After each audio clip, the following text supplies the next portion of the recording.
Welcome to డి6. This is professor Vinod Kumar. ఈరోజు మనం ఒక నూతన గెస్టు, ముఖ్యంగా ఇప్పటిదాకా మనం ఎక్కువ శాతము అంబేద్కరిస్టులు, పూలే అంబేద్కరిస్టులు, పెరియారిస్టులతో ఇంటర్వ్యూ జరిగింది ఎక్కువ. ఇప్పుడు మనకు మావోయిజము, మార్క్సిజము, లెనినిజం ఈ మూడు చాలా ప్రపంచాన్ని ప్రభావితం చేసిన ఈ మూడు సిద్ధాంతాలు.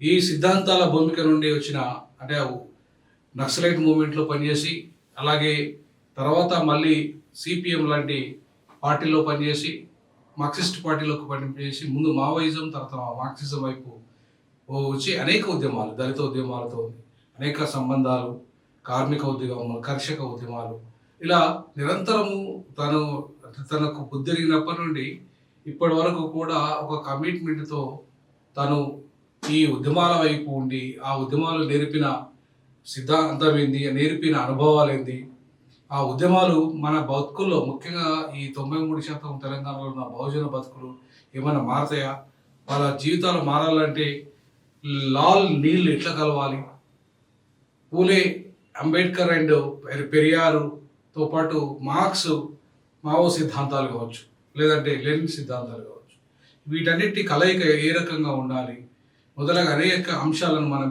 చర్చిద్దాం. సార్, లాల్ నీల్ సలాం మీకు. జై భీమ్ కామ్రేడ్. వాళ్ళ జి రాములు గారు మనతో ఉన్నారు, వారితో మనం మాట్లాడదాం. సార్, మీ అనుభవాలు చెప్పండి. నక్సలైట్ మూమెంట్లో అసలు మీరు నేర్చుకున్నది ఏంటి, అది ఆ ఉద్యమం మీకు నేర్పింది ఏంటి? మొట్టమొదలే నేను నక్సలైట్ని కాదు, కానీ ఫస్ట్ ఆఫ్ ఆల్ నేను 68 లోపలనే ఎస్ఎఫ్ అని మార్క్సిస్ట్ పార్టీకి అనుబంధంగా ఉండే ఒక విద్యార్థి సంఘంలో ఉన్నాం. 68 నుండి 72, 73 దాకా వరంగల్లో పియూసి డిగ్రీ వరంగల్ చదివాను. అప్పుడు నేను విద్యార్థి ఉద్యమంలో ఉండేవాడిని. దాని తర్వాత నేను బిఏ అక్కడ చదివిన తర్వాత ఎంఏ కోసం ఉస్మానియా యూనివర్సిటీ వచ్చాను. పొలిటికల్ సైన్స్లో జాయిన్ అయినాను. అప్పుడు మొత్తం ఈ తెలంగాణలో కానివ్వండి, మరి ప్రత్యేకించి ఉస్మానియా యూనివర్సిటీ లోపల ఒక ప్రత్యేకమైన వాతావరణం ఉండేది. ఈ వామపక్ష అభిప్రాయాలు కలిగిన విద్యార్థి సంఘాలు విపరీతంగా విస్తృతంగా ఉండేవి ఒకటి. అదే సందర్భంగా దీనికి వ్యతిరేకంగా సంఘ్ పరివార్ ఆర్ఎస్ఎస్కు సంబంధించిన విద్యార్థి సంఘములు ఉండేది. ఈ రెండు ఆలోచనల మధ్య నిరంతరం ఘర్షణ జరిగేది. ఉస్మానియా యూనివర్సిటీ లోపల ఘర్షణలు కూడా జరిగేది. ఆ సమయాన నేను ఎంటర్ అయ్యాను. వరంగల్ నుంచి వచ్చేటప్పుడు నేను అప్పటికే వామపక్ష అభిప్రాయాలతో ఉన్నా కాబట్టి ఇక్కడికి వచ్చిన తర్వాత సహజంగానే ఈ సంఘ్ పరివార్కు సంబంధించి ఆర్ఎస్ఎస్ ఆలోచనకు వ్యతిరేకంగా నిలబడ్డాను. అది అప్పటికే పీడిఎస్ పేరిట, బిఎస్ పేరిట ఈ విద్యార్థి సంఘాలన్నీ కూడా కలిసి పనిచేస్తున్న సమయాన నేను వాళ్ళతో జాయిన్ అయ్యి కలిసి పనిచేశాను. ఆ సమయంలోనే నాకు ఇక్కడ ఉస్మానియా యూనివర్సిటీలో జార్జి రెడ్డి తమ్ముడు సునీల్ రెడ్డి, జంపాల్ ప్రసాద్, కూర రాజన్న, జావేద్ మిర్జా, అశ్విని, శశి, లలిత, రుక్మిణి, ఇట్లాంటి వాళ్ళందరూ పరిచయం అయ్యారు. మేమందరం కలిసి మొత్తం ఉమ్మడి ఆంధ్రప్రదేశ్ లోపలనే ఈ పీడిఎస్సిని, తర్వాత ఈ నక్సలైట్ భావాలని విస్తృతపరచడానికి బాధ్యతలు తీసుకొని పనిచేశాము. నేను అప్పుడు వరంగల్, ఖమ్మం, నల్గొండ ఈ ప్రాంతం లోపల విద్యార్థి ఉద్యమాన్ని నిర్మించడం కోసం ప్రయత్నం చేశాను. అప్పుడు మా మీద మొదటి దశ లోపల ఒక 1 సంవత్సరం, 2 సంవత్సరాల పాటుగా బహిరంగ కార్యక్రమాలు, తర్వాత రహస్య కార్యక్రమాలు చేసేవాళ్ళం నక్సలైట్ పార్టీలో ఉండి. తర్వాత ఎమర్జెన్సీ డిక్లేర్ అయిన తర్వాత 42 మంది ఇక్కడ అండర్ గ్రౌండ్ కావటం జరిగింది. ఫారెస్ట్లోకి వెళ్ళిపోవటం జరిగింది. అక్కడ 2.5 సంవత్సరాల పాటు అక్కడ ఉండి ఆ ఉద్యమాన్ని పోవటం, అక్కడ ప్రజల పరిస్థితులను గమనించటము, అక్కడ ప్రజల నుంచి వస్తున్న రెస్పాన్సు, పోలీస్ దాడులు, తర్వాత ప్రజల లోపల చైతన్య స్థాయి, అనేక రకాల నిర్బంధాలు, మమ్మల్ని పట్టించమని అనేక గ్రామాల లోపల యువకుల్ని కొట్టటము, అరెస్ట్ చేయటము, జైళ్ళల్లో పెట్టటం, ఇలాంటి అన్ని అనుభవాలు వచ్చిన తర్వాత 1975 ఎమర్జెన్సీ డిక్లేర్ చేసిన తర్వాత ప్రజలందరూ కూడా జయప్రకాష్ నారాయణ, ఆ తర్వాత అనేక మంది వామపక్ష నాయకులు వీళ్ళంతా కలిసి ప్రజాస్వామ్యాన్ని రిస్టోర్ చేయాలి, ప్రజాస్వామ్యాన్ని మళ్ళీ పునరుద్ధరించాలి.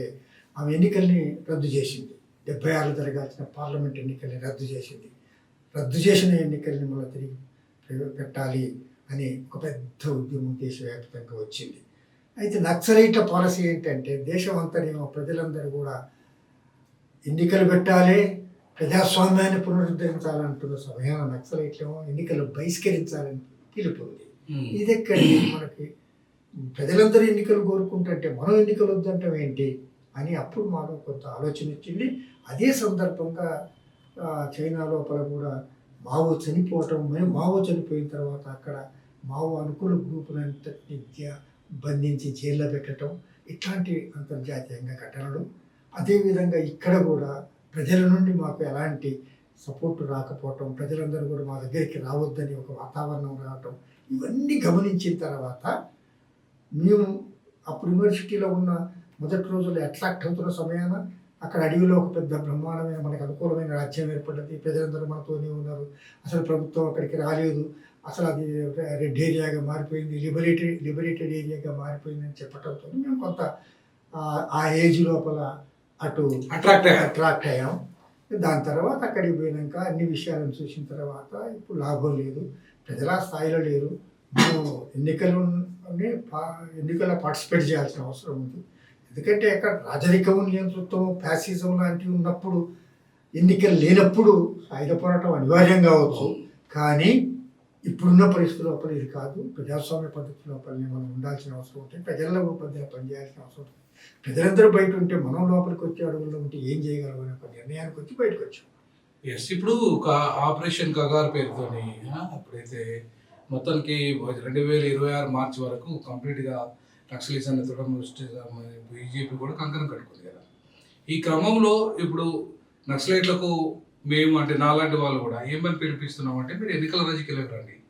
ఎట్లయితే శ్రీలంకలో జరిగిన పరిణామాలు కావచ్చు, అంతకుముందు నేపాల్ పరిణామాలు కావచ్చు, లాటిన్ అమెరికన్ పరిణామాలు కావచ్చు, ఇవాళ అదే సిద్ధాంతంతో పనిచేసిన వాళ్ళంతా కూడా ప్రజాస్వామ్య ఎన్నికల వైపు వచ్చి అధికారాన్ని కూడా చేపట్టిన పరిస్థితులు, మార్పులు తీసుకొచ్చిన పరిస్థితి కనపడుతున్నాయి. ఇప్పుడు చూస్తున్నాం కూడా. మరి అట్లాంటి సిచ్యువేషన్స్లో నక్సలైట్లు ఇంకా అదే పందాలను పట్టుకొని మేము శాంతి చర్చలు చేస్తాము, మేము ఇప్పుడు తాత్కాలికంగా తుపాకులను మేము వదిలేస్తాము అంటే తర్వాత పడతారన్నట్టే కదా.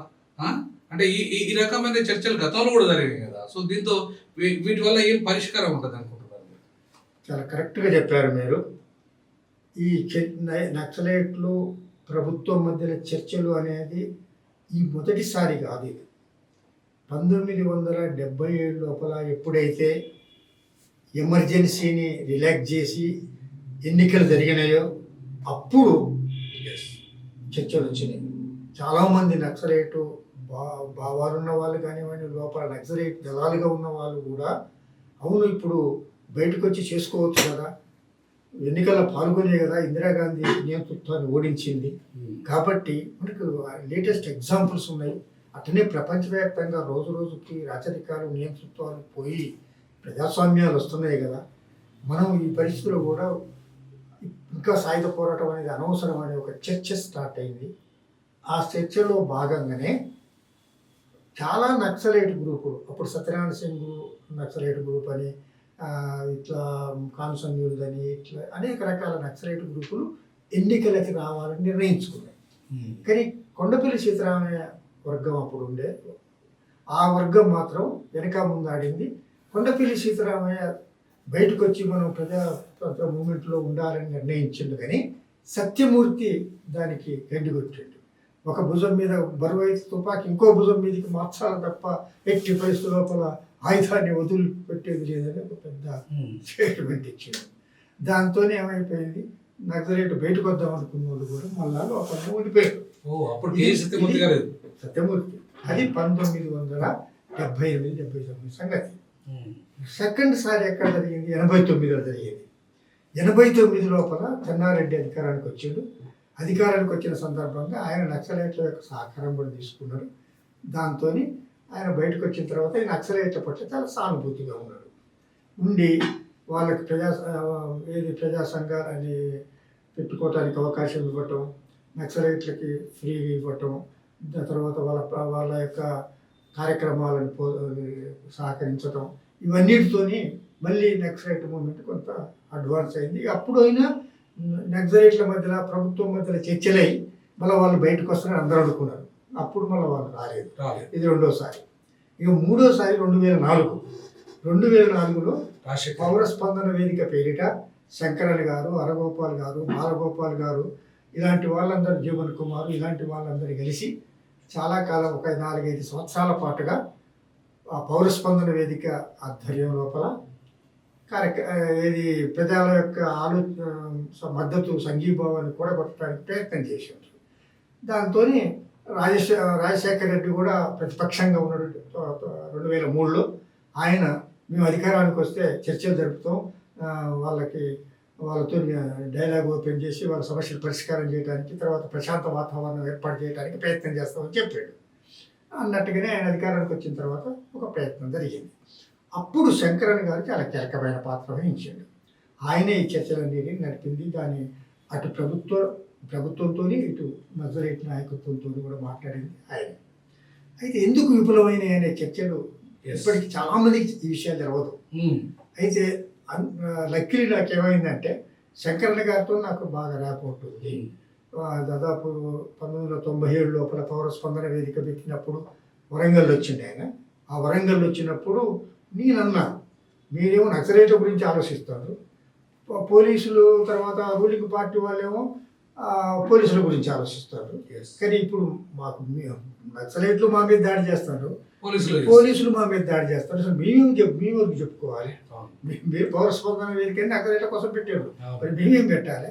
కాబట్టి మీరు ఈ పని చేస్తుండ్రు, వాళ్ళని కంట్రోల్ చేయగలరా, మావోయిస్టులని నక్సలైట్లని కంట్రోల్ చేయగలరా అని నేను ఈ విషయాలన్నీ కూడా అక్కడ అడిగాను. ఏది వరంగల్ లోపల కేఎంసీ లోపల ఆడిటోరియంలో జరిగిన మీటింగ్లో నేను అడిగాను. అది ఆయన బాగా నోట్ చేసుకుని తర్వాత నన్ను వచ్చి కలువు ఏదైనా విషయం ఉంటానని అన్నాడు. నేను వచ్చి కూడా చాలాసార్లు కలవటం జరిగింది. కొన్ని ఒక మేరకు ఈ నక్సలైట్లది కొంచెం దాడులు మా మీద కొద్దిగా ఆగినాయి. ఇది అయితే ఆ సందర్భంగానే నేను ఆయన కలిసి ఏది మా మహాసభలు కోదాడు లోపల మాది వ్యవసాయ కార్మిక సంఘ రాష్ట్ర మహాసభ ఉండే, ఆ మహాసభకి ఆయనని చీఫ్ గెస్ట్గా ఆహ్వానించడం జరిగింది. ఆ సందర్భంగా ఆయనని నేను ఇక్కడి నుంచి కారులో తీసుకుపోయి మళ్ళీ ఇక్కడ తీసుకురావాల్సిన బాధ్యత నేనే తీసుకున్నాను. ఆ సందర్భంగా పోయేటప్పుడు ఒక 4 గంటలు, రావడానికి ఒక 4 గంటల్లో చర్చలు జరిగినాయి. ఆ చర్చలు చాలా ఇంపార్టెంట్. ఆయన్ని అడిగిన, మీరు మధ్యవర్తిత్వం వహించారు, ఈ మధ్యవర్తిత్వం వహించటం అనేది చాలా కత్తి మీద సాము లాంటిది. ఇటు ప్రభుత్వం మాట తప్పినా మీరు చేసిన ప్రయత్నం విఫలమైంది, అటు మావోయిస్టు మాట తప్పినా కూడా చేసిన ప్రయత్నం అంతా విఫలమైంది. కాబట్టి అది చాలా సున్నితమైంది. ఎట్లా ఏం జరిగింది అని అడిగితే ఆయన చాలా స్పష్టంగా చెప్పాడు. నేను అడిగిన, సో మీరు ఈ కార్యక్రమం అంటే ఇద్దరి మధ్యలో మధ్యవర్తిత్వం వహించడానికి ఒక ఉడంబడిక తేవడానికి ఒక ప్రయత్నం చేశారు, కానీ దానికంటే ముందు ఈ మావోయిస్ట్ లీడర్షిప్తో మాట్లాడారా కేంద్ర నాయకత్వంతో, ఈ కాంగ్రెస్ పార్టీ ఈ ప్రభుత్వంతో మాట్లాడారా, కేంద్ర ప్రభుత్వంతో మాట్లాడారా, అసలు వాళ్ళు ఇన్వాల్వ్ కాకుండా చేయగలిగేది ఏముంటుంది? ఇది నేను అడిగితే ఆయన చాలా స్పష్టంగా తాను మావోయిస్టు అగ్రనాయకత్వంతో మాట్లాడాను, తర్వాత ఈ కేంద్ర ప్రభుత్వానికి సంబంధించిన అధికార పార్టీ వాళ్ళతో కూడా మాట్లాడాను, వాళ్ళిద్దరి యొక్క సమ్మతి తీసుకున్న తర్వాతనే నేను ఈ చర్చలకు కోరుకున్నాను. అయితే మరి ఎందుకు ఫెయిల్ అయినాయి మీరు అంత కష్టపడితే అని నేను అడిగాను. ఇంకా ఆయన చెప్పింది ఏంటంటే మావోయిస్టుల లీడర్షిప్ వెనక్కి పోయిందని అడిగాను. ఎందుకు వెనక్కి పోయిందండి, మరి మొదలు పెద్ద పెద్ద నాయకులతోనే మాట్లాడారు కదా, ఎందుకు వెనక్కి పోయింది అని అంటే అప్పుడు ఆయన చెప్పాడు, ఇక్కడ నాయకత్వం అర్థం చేసుకుంది, మనం ఇంకా పోరాటాన్ని ఎక్కువసేపు కొనసాగించలేమని తొందరపడేదో మనం ప్రకటించాము, మనం అనుకున్నట్టు రెస్పాన్స్ రావటం లేదు ప్రజల నుండి, కాబట్టి ఏదో విధంగా జాగ్రత్తగా గౌరవప్రదంగా దీన్ని రిట్రీట్ అయితే బాగుంటుందని నిర్ణయానికి వచ్చిండ్రు వాళ్ళు. కానీ ఈ నిర్ణయాన్ని వాళ్ళ వరకే పరిమితం చేసుకొని చర్చించిండ్రు, కింద వాళ్ళని క్యాడర్ని దళాలని కన్విన్స్ చేయలేదు. ఇక్కడ నిర్ణయం అయిపోయిన తర్వాత ఇది 7th పాయింట్ అని ఒకటి మీ దృష్టిలో ఉందో లేదో, ఆ రోజు 7th పాయింట్ అన్న అవును. 7th పాయింట్ ఏంటంటే ఆయుధాలకి విసర్జించడమే. ఓకే.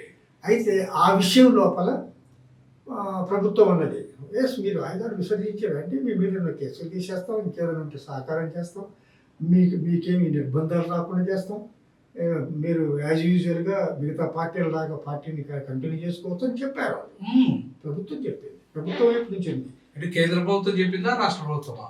అంటే సోనియా గాంధీ యొక్క ఏది అడ్వైజ్ తీసుకొని ఇక్కడ రాజశేఖర రెడ్డి ప్రొసీడ్ అయ్యింది. అయితే అక్కడ మన్మోహన్ సింగ్ మీద పోలీస్ డిపార్ట్మెంట్ కూడా ప్రెషర్ తెచ్చింది, వద్దు వాళ్ళతో చర్చలండి.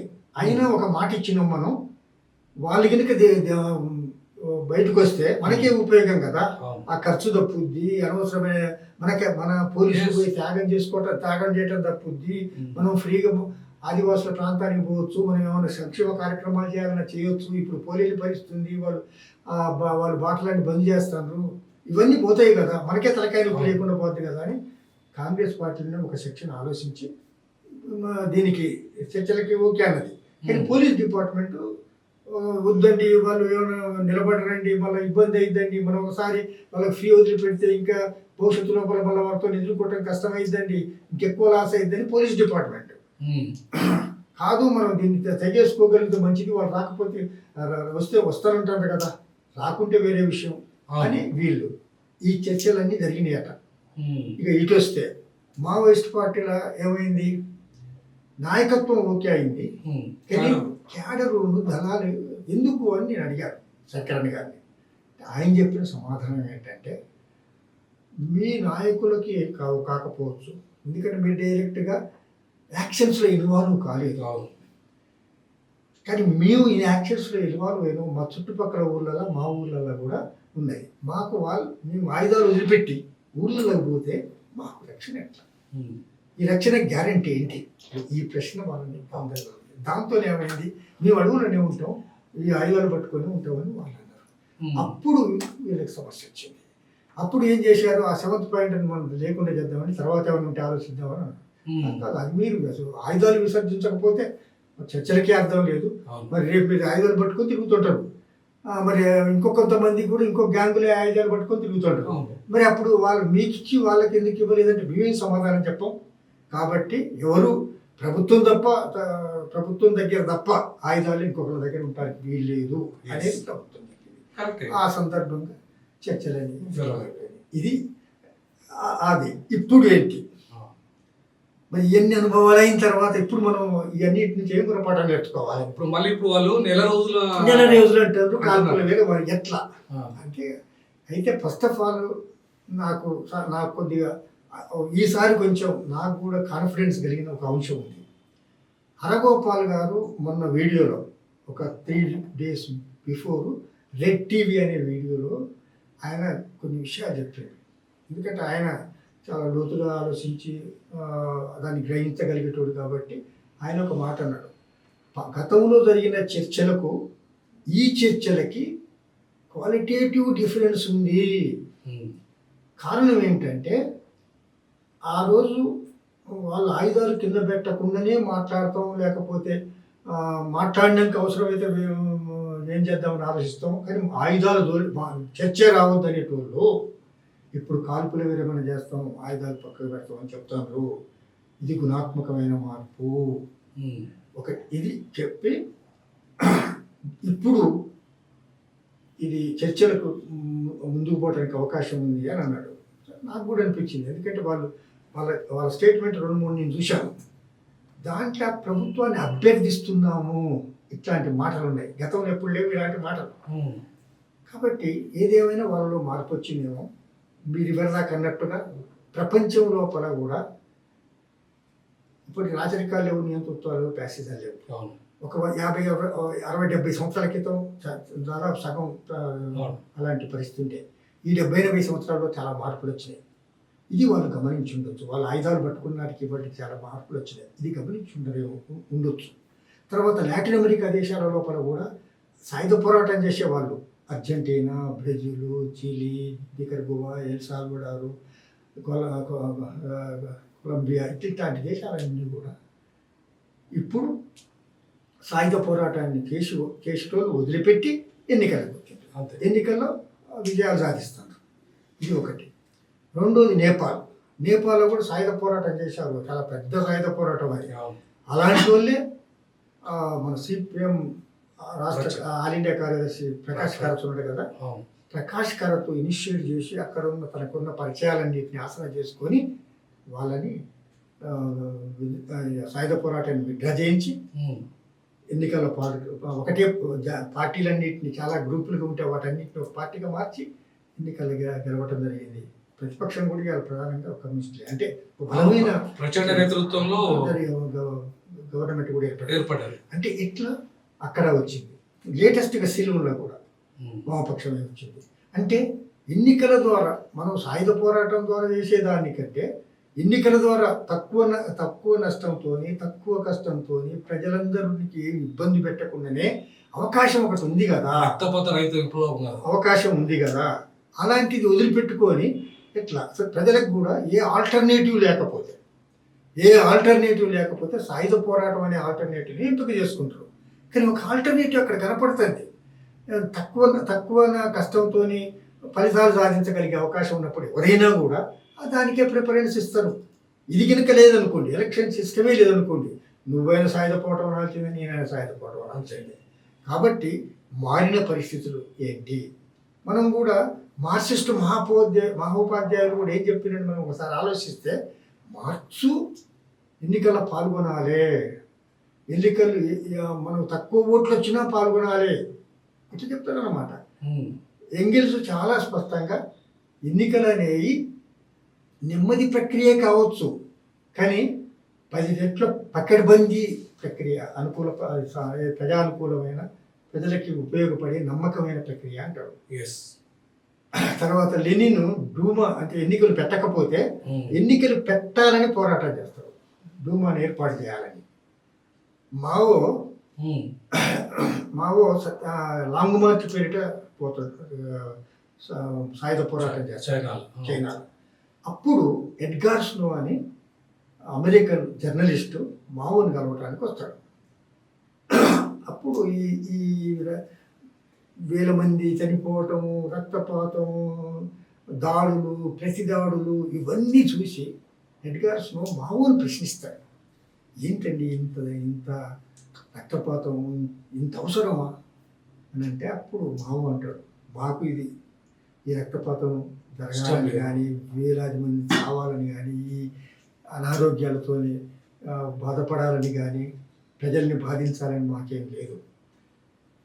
మా దేశంలో కూడా మీ దేశాలలో ఉన్నట్టుగా ఎన్నికలు ఉన్నట్టయితే మేము కూడా ఆ ఎన్నికల్లో పాల్గొనే వాళ్ళం, ఇక్కడ మాకు రాజ్యం వచ్చేది. కానీ లేవు కాబట్టి మాకు అనివార్యం అవుతుంది అని చెప్తాడు. అంటే ఎవరైనా చెప్పింది ఎన్నికలు ఉంటే ఎన్నికల్ని పాల్గొనాలి అని చెప్పారు. అంతే కదా. ఇప్పుడు సింప్లెస్ట్ సార్ ఎన్నికల్లో కరప్షన్ ప్రాక్టీసెస్ ఉండొచ్చు కాక ఉంటాయి, బట్ ఎక్కడైనా ఉంటాయి, ప్రపంచంలో ఎక్కడైనా ఉంటాయి. నువ్వు ఉన్న ఎన్నికలని ఎట్లా ఉపయోగించుకోవాలి, శత్రువు ఎట్లా వస్తుండు, మనం ఎట్లా పోవాలి, దాన్ని ఎట్లా అధిగమించాలి అనే ఆలోచించాలి. ఇంతెందుకండి, సింపుల్గా ఆలోచిస్తే నిజంగానే సాయుధ పోరాటమే ఏకైక మార్గం అని మార్క్సే అనుకుంటే, ఆయన ఎంగెల్స్ ఇంకో ఇద్దరు నేర్చుకొని ఒక దళవేసుకొని ఏర్పాటు చేసుకొని చేయాల్సి ఉండే కదా. అసలు సింపుల్ విషయం అండి ఇలాంటి విషయాలండి. అందుకోసమే మనం ఇప్పుడున్న పరిస్థితి లోపల నా అప్పీల్ ఏంటంటే, మావోయిస్టులు కూడా ఆలోచించాలి. వాళ్ళు నిజంగా త్యాగాలు చేస్తున్నారు, కష్టాలు పడుతున్నారు, తమ కుటుంబాలను వదిలిపెట్టారు, పిల్లల్ని వదిలిపెడుతున్నారు, తల్లిదండ్రులు చూపుతుంటారు, ఆరోగ్యాలు చూసుకోకుండా తమ సొంతం కోసం పనిచేసలేదు, స్వార్థం కోసం పనిచేయాలి, దేశం కోసం లేకపోతే సమాజం కోసం, సమాజం మారాలని చేస్తారు. వాళ్ళ యొక్క కమిట్మెంట్ చాలా గొప్పది, కానీ అది వేస్ట్ అవుతుందనే బాధ. అసలు ఆ కమిట్మెంట్ ఉన్న అలాంటి నాయకులు బయటకు వచ్చి తలా ఒక మండలాన్నో తలా ఒక నియోజకవర్గాన్నో దత్తత తీసుకొని ప్రజాప్రతినిధిగా ఎన్నికైతే మనకి ఇక్కడే మార్పు వస్తుంది కదా. అద్భుతంగా ఇక్కడున్న ఆ అభ్యుదయవాదులు సిపిఎం కావచ్చు, సిపిఐ కావచ్చు, అంబేద్కరిస్టులు కావచ్చు, బిఎస్పీ కావచ్చు, ఇలాంటి సెక్షన్లన్నింటినీ కలుపుకొని శ్రీలంక లాగా, Yes. నేపాల్ లాగా, లాగా, లాటిన్ అమెరికా దేశాల్లాగా చేసుకోవచ్చు కదా. చేసుకోవచ్చు కదా. నేను వాళ్ళని అప్పీల్ చేసేది కూడా అదే. తర్వాత కేంద్ర ప్రభుత్వాన్ని కూడా మనం అప్పీల్ చేయాల్సింది ఏంటంటే, వాళ్ళు దిగొచ్చిండ్రు, వాళ్ళు వస్తామంటారు, ఎందుకో ఒకందుకు వచ్చిండ్రు, వాళ్ళు పడైన రావచ్చు, లేదు మారిన పరిస్థితుల లోపల మన విధానంలో మార్పు చేసుకోవాల్సిన అవసరం ఉందని రావచ్చు. దాన్ని ఉపయోగించుకుందాం, అందరికీ లాభమే కదా. దీంట్లో ప్రతిష్టకు పోవాల్సిన అవసరం ఏముంది? ఇది అదే ప్రతిష్ట పోతే ఇప్పుడు అటువైపు ప్రాబ్లం అవుతుంది, మళ్ళీ ఇటువైపు ప్రాబ్లం. ప్రభుత్వానికి లాభం నష్టమే, ప్రజలకి నష్టమే. ఇప్పుడు ఆదివాసులు అంటారు, ఇప్పుడు ఆదివాసుల ప్రాంతాల లోపల పాప స్కూళ్ళు లేవు, హాస్పిటళ్ళు లేవు, రోడ్లు లేవు. వాళ్ళకి అనారోగ్యం అయితే ఈవెన్ గర్భిణీ స్త్రీలు కూడా 5 కిలోమీటర్లు 10 కిలోమీటర్లు మంచాలు పెట్టుకొని వచ్చేది మనం చూస్తున్నాం. ఎందుకంటే రోడ్లు లేవు. రోడ్లు ఎందుకు లేవు అంటే వాళ్ళు ఏరియటం లేదని, వీళ్ళు ఎందుకు ఏరియటం లేదంటే ఆ రహదారులు ఏర్పడితే పోలీసులు వస్తారేమో అని అందుకోసం ఏరియటం లేదు. ఇవన్నీ సమస్యలు వస్తున్నాయి. సో డెవలప్మెంట్ ఆదివాసులు అయిపోతుంది కదా అక్కడ. ఇప్పుడు వాళ్ళని దృష్టిలో పెట్టుకుని, పోలీసులను దృష్టిలో పెట్టుకుంటే ప్రజలు ఏం కావాలి? కాబట్టి ఇది ఇట్టి పరిస్థితుల్లో ఈ సమస్యకు ఎన్నికలు పెద్ద పరిష్కారాన్ని ఇచ్చే దిశగా ఆలోచన నక్సలైట్ చేస్తే కూడా చాలా బాగుంటుంది. ఖచ్చితంగా నా ఉద్దేశం కూడా అట్లా, అంబేద్కరిస్ట్గా నా ఉద్దేశం కూడా అదే. ఎందుకంటే బాబాసాహెబ్ అంబేద్కర్ కూడా చాలా స్పష్టంగా చెప్పిండు, కాంశీరామ్ గారు కూడా చాలా స్పష్టంగా చెప్పిండు, ballot is more powerful than bullet అని. సో కాబట్టి ఆ బుల్లెట్ అనే ఆయుధం కంటే బ్యాలెట్ చాలా పవర్ఫుల్ అనేది. ఇప్పుడు ఒక అధికారం వస్తే లక్షలాది మంది పోలీసులు నీ కంట్రోల్కి వచ్చేస్తారు, లేకపోతే వాళ్ళ కంట్రోల్లో నీ మీద అటాక్ చేస్తారు. కాబట్టి ఇప్పుడు ఒకటి సరే, ఇప్పుడున్న పరిస్థితుల్లో బ్యాలెట్ బుల్లెట్ చర్చ అది పక్కకు పోయినా, ఇవ్వాలన్న పరిస్థితుల లోపల ఉండాల్సిన అవసరం లేదు. ఇది ప్రస్తుతం. ఒకవేళ ఇంతకుముందు చెప్పినట్టుగా ఏ ఆల్టర్నేటివ్ లేకపోతే సాయుధ పోరాటం ఎవరైనా చేయాల్సి వస్తుంది. ఈ ఆల్టర్నేటివ్స్ అన్నిటితో ప్రజలు విసిగిపోయి ఇక లాభం లేదు, మనం ఇట్లా చేస్తాను, మన ఎన్నికలకు నిలబడేయటం లేదు, మనం గెలవనేయటం లేదు, మనలో అనే ఆ దశ వచ్చి ప్రజలే తిరగబడతారు. ఇప్పుడు ఇంతెందుకు, ఎమర్జెన్సీ వస్తే మొత్తం ఆమె చేతుల కంట్రోల్ లేదా, దేశమంతా ఐక్యమైంది, ఒక దెబ్బ కొట్టి పడేసాడు. మనం ఎప్పుడైనా ప్రజలందరూ ఏం ఆలోచిస్తున్నారో దాంట్లో ముందుండాలి తప్ప, ప్రజలందరూ ఏమో ఎన్నికలు కావాలంటారు, ఎన్నికలు బహిష్కరించాలని మనం అన్నప్పుడు ప్రజల నుంచి దూరమైనా మనం. ఇప్పటికైనా ఇప్పుడు ఇంతెందుకు, ఇంకొక విషయం కూడా మనం గమనించాలి. ఇప్పుడు ఈ మావోయిస్టులు ఉన్న దండకారణ్యం నియమంతా ఉంది అని చెప్తారు. అక్కడ ఉన్న ఎమ్మెల్యేలు ఎంపీలలో 90% బీజేపీ గెలిచింది. ఎట్లా జరిగింది? అది ఏం చైతన్యం కల్పించగలిగిన మనం ఆత్మపరిశీలన చేసుకోవాలి కదా. అందుకోసమే మనందరం ఆలోచించాల్సింది ఏంటంటే, మనం ప్రజలందరినీ చైతన్యం చేయాలి తప్ప మనం ఏదో చైతన్యవంతులమై మనంతటా మనం ఒక్కరేమో చేస్తామంటే అనేది కాదు. సరే, ఏదేమైనా ఇప్పుడున్న పరిస్థితుల్లో మావోయిస్టులు ఒక మెట్టు దిగి తాము చర్చలకు సిద్ధం అంటాం అనేది చాలా సంతోషం. ఒకటి దీన్ని ఆసరా చేసుకొని సెంట్రల్ గవర్నమెంట్ ఖచ్చితంగా ప్రతిష్టకు పోకుండా, లేదా అహంకారానికి పోకుండా, లేదా మా చేతిలో సైన్యం ఉంది ఏమన్నా చేయగలం అనేది కాకుండా, ప్రజల అభ్యుదయం రీత్యా, ప్రజల క్షేమం రీత్యా పాలకులుగా తమ బాధ్యతగా భావించి ఈ చర్చలను ఆమోదించి వాళ్ళే చొరవ తీసుకొని ఈ మన కర్రగుట్టలు ఆ ప్రాంతంలో జరుగుతున్న టెన్షన్ని ఆపి ప్రజలందరికీ సమ్మతించగలిగే విధంగా ఒక ఒప్పందం చేసుకొని వాళ్ళని బయటికి రప్పించి, వాళ్ళకి రక్షణ కల్పించి ఒక గౌరవప్రదంగా చూస్తే అది మన మన మన సమాజానికి చాలా ఉపయోగకరంగా ఉంటుంది. ఆ విధంగా ఆదివాసులు ఎక్కువ మంది బలవుతున్నారు. దళితులు బలైన, ఇప్పుడు ఆదివాసులు మైదాన ప్రాంతంలో ఉన్నప్పుడు దళితులు బలై, ఫారెస్ట్ ప్రాంతం పోతే ఆదివాసులు బలవుతారు. వీళ్ళేమో నక్సలైట్లు మావోయిస్టులకు మీరు మద్దతు ఇస్తారు, మావోయిస్టులతో ఉన్నారు కాబట్టి వీళ్ళు చంపుతారు పోలీసులు. మీరు ఇన్ఫర్మేషన్ ఇస్తారు, పోలీసులు వచ్చి మీ దగ్గరికి వచ్చిందని వీళ్ళు చంపుతారు. కలిసి ఆదివాసులు ఇదంతా పోవాలనేదే నా అభిప్రాయం. తప్పకుండా అండి. ఇప్పుడు మీరు అనుకున్నట్టుగా ఖచ్చితంగా నేపాల్ తరహా పరిణామాలు కనుక మన దగ్గర జరిగితే చాలా వరకు ప్రశాంతి వచ్చేస్తుంది. ఈ వర్గాలు కూడా ఈ ఈ తుపాకీ తూటాలకు బలి కాకుండా వాళ్ళు శాంతియుత వాతావరణంలో ఎన్నికలకు వెళ్ళి తర్వాత అభివృద్ధి దిశగా దేశం అడుగులు వేస్తుంది.